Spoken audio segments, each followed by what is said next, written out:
Hey guys, what's up? It's your boy Chordnificent back here with your guitar interpretations, and today we're doing Sabrina Claudio Warm December. Alright, now for this song we're using basic chords. Just make sure your capo is on fret number 2 and your guitar is in standard tuning. So we're playing the following chords.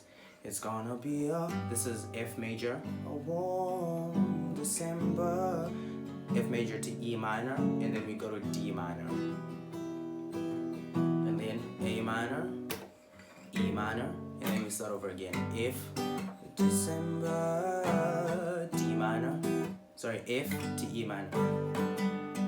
On December, that's E minor, and then we go to D minor. And then we go to A minor to E minor.